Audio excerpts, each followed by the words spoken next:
And I am honored to know somebody like you. I really wish you would have come when I won this award. No, this is busy.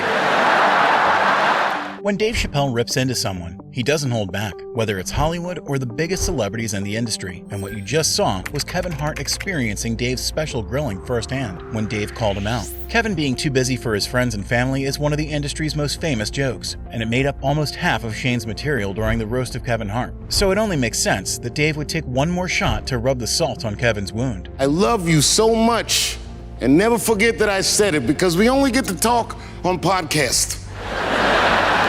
But being busy with your craft comes with its own perks. And Dave realized that when he went to one of Kevin's shows with his son, and instantly regretted it. Then Kevin takes the stage, crowd goes nuts. Thousands of people. I was furious. My son was slapping his knee. I'm like, I do this too. When the show finished, Dave's son kept insisting to see Kevin backstage. After a lot of requests, Dave finally gave in and went backstage, only to get blocked by one of Kevin's security and get roasted by him. Hey, what's up, Dave Chappelle? What you doing, man? It's good to see you, brother. What you doing in this area? This is a terrible area. Yeah, actually, I live around here. Listen. According to Dave, Kevin was successful enough that he could sing one of Drake's raps without lying once. Dave took the courtesy of going ahead and singing one for Kevin. I don't even know how much I really made. I forgot. And his wife be like, Kevin, come to bed. He'd be like, shut up. I got way too much. But while Kevin was at least straightforward with his disrespect, Conan, on the other hand, tried to subtly roast Dave by asking if he was finally going to be charitable after signing a $50 million deal. Dave had the perfect response for the question. Are you going to be a charitable person now? Is this going to, and maybe you were before, but do you think you're going to try and help the people around you? Well, since I've joined the Republican Party, no, I'm not. While everybody knows Dave loves trolling Joe Rogan, only a few know that the trolling didn't start on the JRE podcast. Instead, it started years ago on an episode of The Chappelle Show, where they parodied Fear Factor. We gotta eat that. I can't eat all of it. You'll each have to lie in this coffin covered with worms and bugs. The three of you that can last the longest will move on to the next round. All right, we're gonna have to add a few more to the mix. Oh, God. Oh, Joe Rogan, you crazy. And when it was Dave's turn to participate, he casually showcased how the pros do it. All right, Ty. I'm gonna tell you something about me, Joe Rogan, that you might not know. I smoke rocks.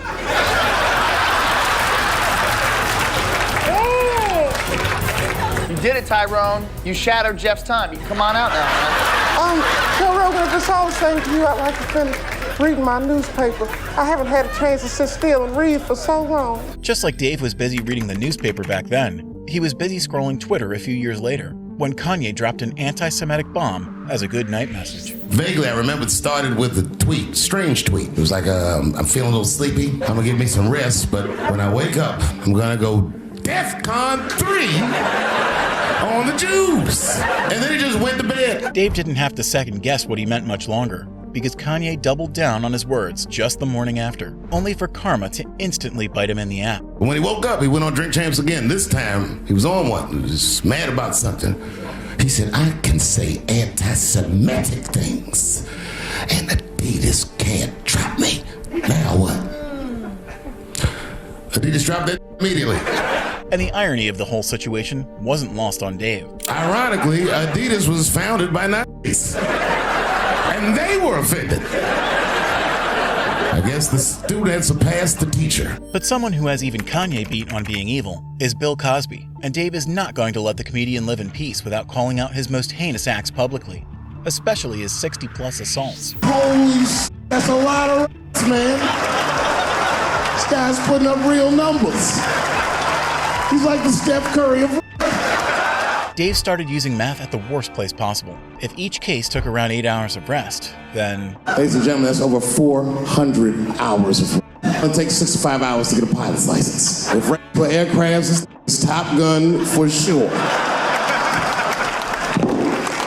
Just like Cosby, Dave had sights on another celebrity friend who is currently enjoying prison air, and he had zero hesitation taking the shot. I've been in trouble in my day. Well, I've been in a lot of trouble in my day, but man, let me tell you something. This guy, Puffy, buddy, this guy is in an enormous amount of trouble. I don't think I've ever seen anything like this.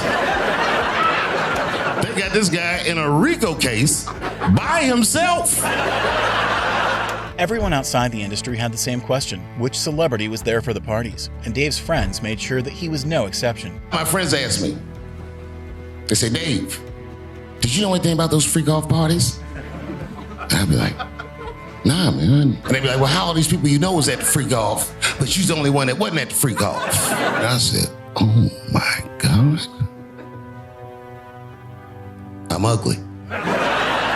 Not having the best face card worked out in Dave's favor, who can now grill Diddy and drown him in his own baby oil. If you 55 and you got 1,000 bottles of baby oil in the house, clearly, can't stop, won't stop. Thank God they caught him before those fires, because there'd been a goddamn mushroom cloud over his house. 1,000 bottles of baby oil in there. The assassination of Charlie Kirk was one of the most tragic events of 2025. Dave was of course saddened by the tragedy, but when right-wing fans started putting Charlie on too high of a pedestal, he didn't waste time showing them the right place. They said, Charlie Kirk is this generation's Martin Luther King. No, he's not. Both were influential figures, and both were murked by getting shot in the neck. But according to Dave, that's where the similarities end. Charlie could never have been MLK, because he was an internet personality who was forced to be negative to make engaging content. Dave found the contrast between him and Dr. King absolutely hilarious. Could you imagine Dr. King was behaving like Charlie Kirk? Smash that like button and subscribe. I believe all black people should be free. Change my mind. If you think making fun of an assassinated public speech figure might be crossing a line, wait till you hear Dave's thoughts on transgender celebrity Caitlyn Jenner, who went from being Dave's childhood dream to his adulthood nightmare. Before the Kardashians, before all that, this motherfucker was a white American superhero. It was amazing. He was beating Africans at track and field. It wasn't Caitlyn's transition that Dave was the most frustrated by. It was her overwhelming acceptance by the media and the public that continues to shun black people that had him enraged. Although Dave Chappelle, the black American, he was a little jealous. I was like, how the are transgender people beating black people in the discrimination Olympics? But truth be told, Dave is fascinated by transgender people and has always thought they were gangsters. The reason? If someone suggested the same idea to him, Dave would completely lose himself. If your best friend pitched that to you, you'd be horrified. Yo, let's go to the hospital and cut our off and make out of them. What? Can't we just get matching jackets or tattoos or something? Just like undergoing a transition surgery sounds like hell for Dave, so does having a president who is way too interested in illegal energy supplements like cocaine. To say the least, Dave wasn't a big fan of George Bush Jr. and his controversial past. Can't have no cokehead president. He'd be selling nuclear secrets for $20, $30. He'd be in meetings embarrassing America. Come on, sign the treaty, baby. I suck your like what the? But once Dave gets in his groove, it's impossible to pull him back even if his bit starts getting more and more insane. Mr. President, that is not how we do business here, sir.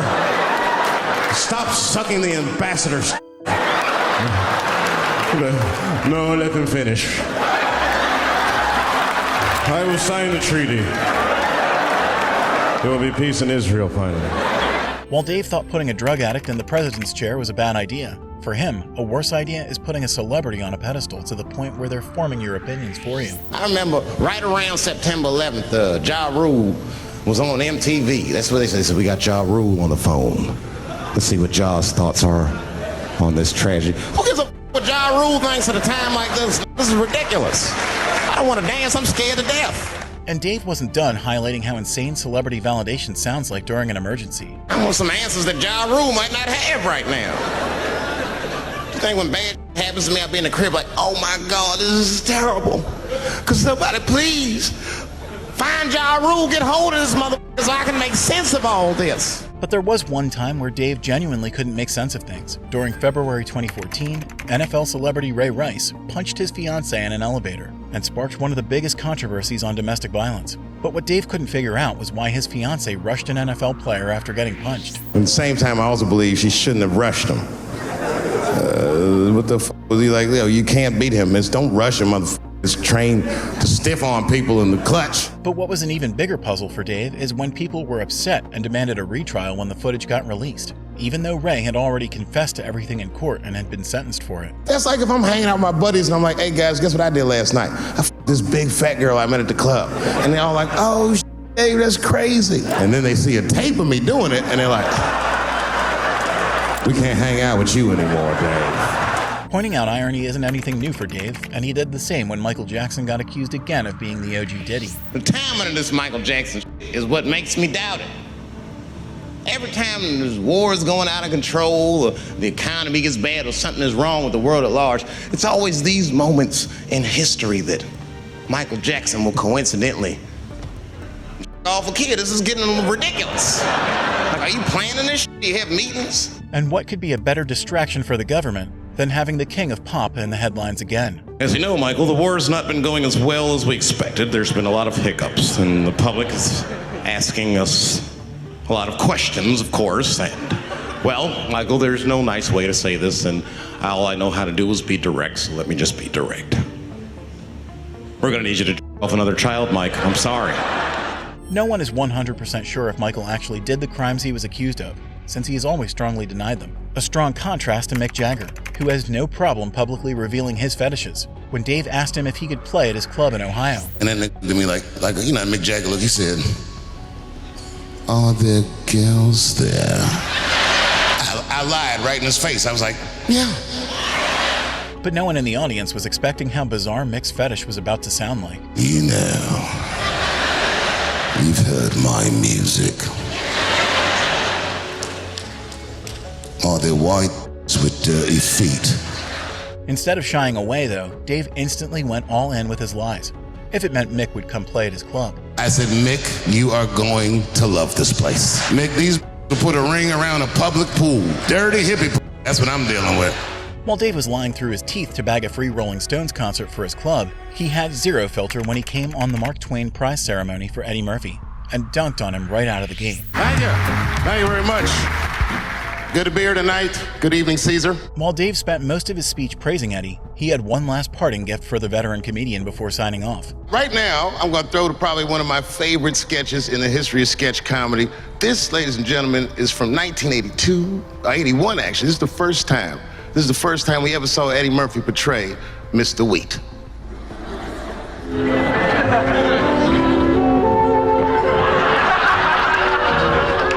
Roasting prize winners at their own ceremony is Dave's regular side hustle, and the next victim to get hustled was Jon Stewart, who Dave could finally go all out on. I won this prize 2 years ago, and I'm imagining, John, that this is a surreal experience. I imagine you probably didn't even give a till last night. And then last night, you saw all your friends gathering, you saw everyone dressed nice, and you realized you was still alive to see this. It's like getting a preview to your funeral. Eventually, Dave started bringing Jon up only to bring him crashing back down. Because there's never been a time that I called on him and asked him for his help that he wasn't the first responder. When it was half-baked and I was doing my first movie and I needed a celebrity lift, Jon was the first one to say, I'll do it. I don't even know if he smoked weed. He seemed like a coke guy. And in his ending speech, Dave almost nominated Jon for president if he didn't share the same issue with George Bush Jr. You are a voice that people consistently trust. I wish that you'd run for president.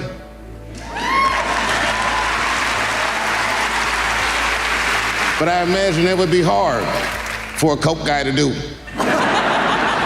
Which just goes to show that even a veteran celebrity comic with decades of experience isn't bulletproof to Dave's rampage.